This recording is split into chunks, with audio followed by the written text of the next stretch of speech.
welcome back to Nightmare Garage. It is tear down day. So if you guys remember earlier this season when we were running at the track, I almost got put in the wall because the catch can had a lot of blow by and it put a bunch of oil underneath my tires. That wasn't cool, so we're fixing that. We got to tear this guy down. I think there's probably a broken piston ring maybe. There's just a lot of blow by for this motor. It really shouldn't have that much, and it was kind of very sudden when it started happening, so I'm guessing that's what happened. So I'm gonna start ripping this thing apart, see what's wrong with it, and slap it back together.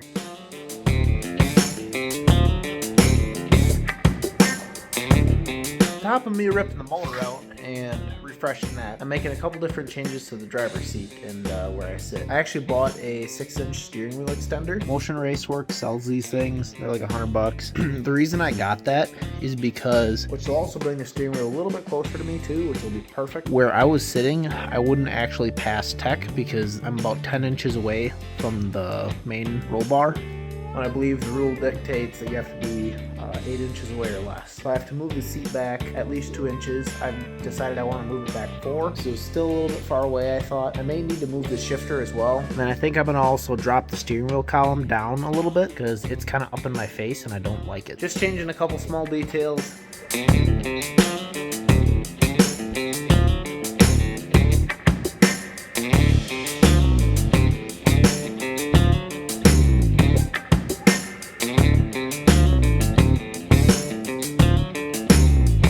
Is out. I made an absolute mess under the car, as per usual. It looks like I killed a Smurf underneath there. That's what it looks like, and whatever that is. This guy actually came out pretty quick. If nobody knows this combo, that's a face-plated T56 from Tick Performance. It's their ultimate drag racing transmission. The engine is a 6-liter LS with Summit Racing Pro LS forged rods and pistons. Stock crank, stock block, still 4-bolt head thing with PRC 237 heads, and I run a Holley low ram on this car. Pumpy 85, it made 926 to the tire. I was pretty happy with it. I was hoping for 1,000, but maybe we'll get that this year sometime. We got it yanked out. I'm gonna start tearing into this thing, get the trans off, get the engine on an engine stand, and we gotta tear that sucker down and do what kind of foobarness is in there. Got the trans ripped off of there. Throw the trans in the corner, take the clutch off, and then get this thing up on an engine stand. Got the clutch off here. Looks like it's seen a little bit of wear. Overall, I don't think it's bad. Sorry about the noise, guys. We got a heater running because it's like 13 degrees today. I'm ripping the motor apart. We're going to see what the damage is. I got my money on broken piston ring or something worn out with the piston ring, or it's going to be probably valve seals. We're going to check the heads over too. I might actually send them out to get milled just to true up the surfaces. Ready to pull the heads off. Let's see what's behind this thing. About the rotating assembly. As you guys seen, Adam showed up as soon as I started working, which is really convenient. It's called strategic procrastination. Moment of truth. Barba. There you go. Dang, I think this is not one on it, good.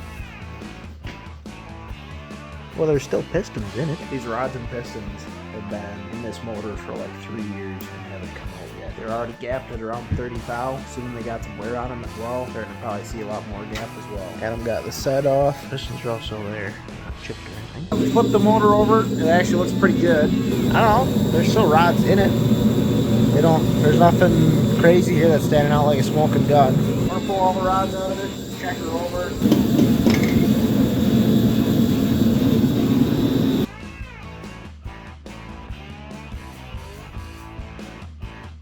So we got a whole bunch of stuff over there. We're ripping lifters out of it. Adam's gonna pull the cam out. So we got the motor all ripped apart as much as we possibly can be. All the parts laid out over here. It's literally a bare block. We got a dingle ball hone here, so we're gonna hone her out. So far, we haven't really found the smoking gun yet. I got feeler gauge here. This thing is set at 0.95 millimeters. As you guys can see, it slides right in there like butter. So that's too much. That's right around 37 thou, a little above, coming up on 40 thou. We had one that was above 40 thou. That's probably our smoking gun. Things should be around 28 thou. We're gonna dingle ball hone these cylinders out and gap some new piston rings for it and throw it back together.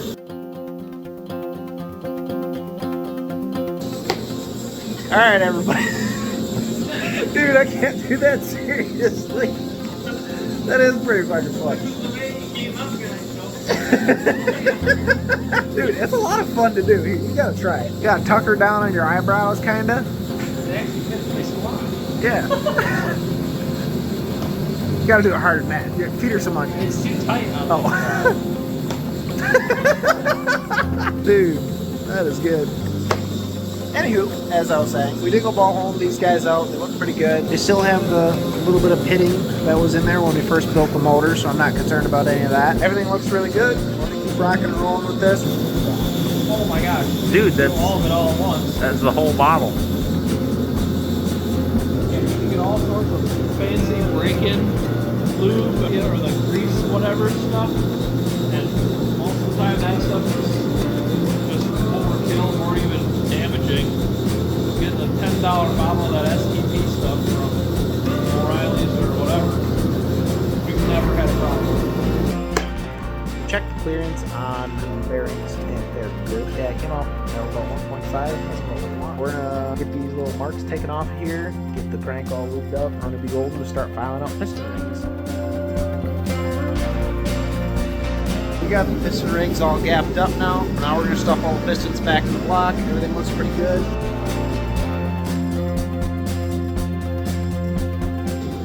We got all the pistons and rods in the motor. Adam's torquing them down. We're going to finish torquing these guys. It's time to put the heads back on.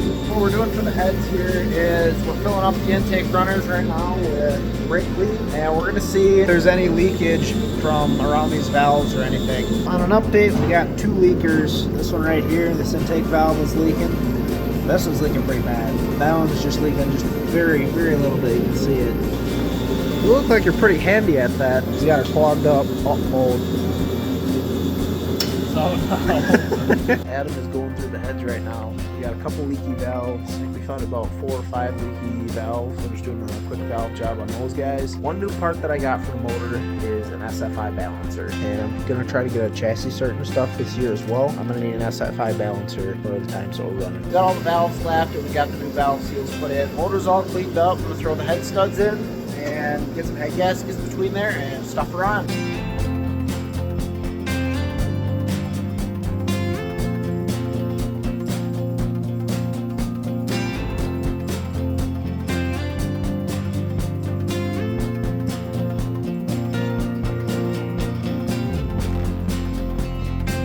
Got a big old announcement to make here. I am super excited about this one. So as you guys seen last year, I money shifted Gator a couple times. It could have broken a lot of parts. I spent the money and I bought an anti-money shift shifter. This thing is sick. And one of the sickest parts about it is it comes with this carbon fiber handle and it is nice. I got the 3-inch relocator on that thing and it looks pretty good. I think it's gonna line up great with where my seat position is now.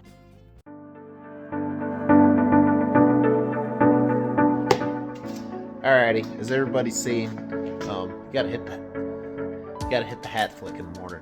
Just saying, pretty sweet. As you guys seen, the motor and trans is in. The new shifter is in as well, and the anti-money shift shifter looks absolutely sick. Look at that bad boy, dude. The handle is carbon fiber. It just looks so cool. It's a lot of leverage too. We're gonna try to get this thing back and running today, and hopefully drive it around a little bit and see what this thing's about. Alright you guys, real quick, I gotta put this in here. This is Adam's 67 Chevelle we're building. It is a 750 cage that we put in it, and it's just about finally done. Adam's cutting the last tube over there right now. But if you guys want to see the whole build on this, go check out his channel. It's Redneck Racing. Even if you want to see a bunch of my old stuff, like when we were first starting to build Nightmare and stuff, it's all on Redneck Racing. Make sure you go check his channel out, and he's got the full build out on this coming up. He's already got videos uploaded. Back into live action. Alrighty you folks, this sucker here is pretty well back together. We just got to put the turbos on, a few other things, and then we can go see if this guy's going to fire up and hold oil pressure, hopefully. This is painful, but I got to dent these hooker headers, get the coil packs to fit on. Breaks my heart, but I got to do it. They aren't new, they're old headers. Time has come. Car is back together. We got the belt on there. We got spark plugs in it, oils in it, all that good stuff. Now we get to see if it'll fire up. and if it's got oil pressure, and if this day is going to be short or really, really long. This thing needs to drive to a chassis inspection in April. I did also move the catch can back here. Being that we had so many issues with it last year, I put it in a box. The box is glued to the catch can, so this is all sealed, so even if it does overflow, the box will catch a lot of it. So that really wasn't a cool deal last year, and yeah, not a fan. All right, let's get this sucker fired up.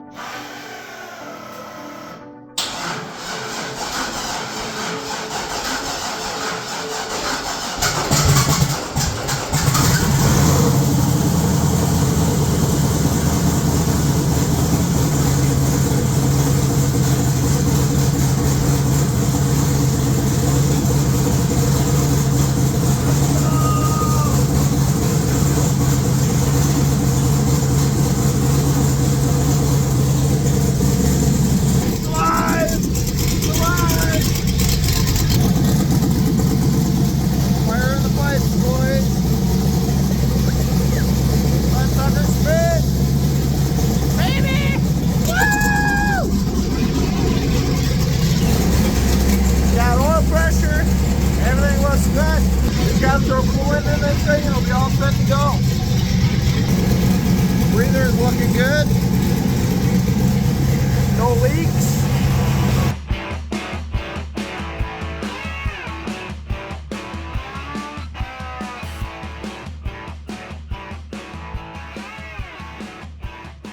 I got the whole front end ripped out from underneath Gator, and back here is the new parts that I am super excited about. These guys here are TRZ tubular A-arms. These things are super sick. The welds are just beautiful. This is top tier craftsmanship right here. I've been waiting a really long time to get these things, and I finally was able to afford them. So I'm just putting some lipstick on a pig here. I think the chassis is going to be much happier, because I did find that the shocks were actually running into some stuff and causing the springs to bind on my current setup. I think these things are going to fix a lot of issues coming off the line, and we're going to be able to 60 foot harder.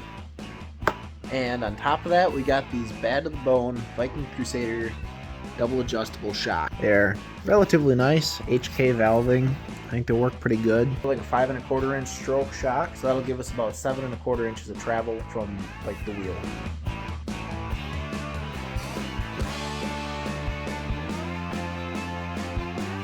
As you guys can see, I got the coilovers in. I mean, they're a little bit boxy, but the brackets are never going to move.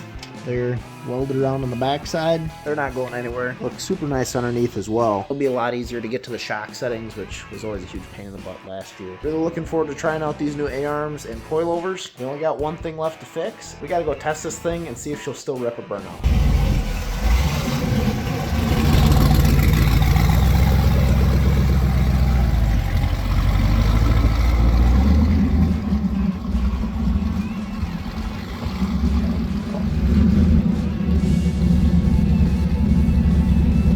As promised, to finish off this video, we got to go do a proper burnout with this thing. So there's a couple things that I did already that you guys don't know about. You'll see them here if you look close, but they'll be in the next video. Let's go test this rig so we can go hit the racetrack on Friday.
the neighbor loved it. He's giving me a thumbs up out there. That's too good. Ready? Yep. Dude, look at that cloud. I know, it's giant. That was awesome. Dude, first burnout of the year. That feels great. And it went well. It had 102 pounds of oil pressure. She was chooching. So if you guys didn't enjoy that, I don't even know what you're doing with your life. I don't know. Go play with Legos or something. Because that was a pretty sweet burnout. Make sure you guys subscribe. Make sure you guys share my videos with your buddies. I'm sure they'll like burnouts because if you don't, I don't even know what you're doing with your life. Make sure you guys subscribe. Leave me a like. And I'll see you guys in the next one.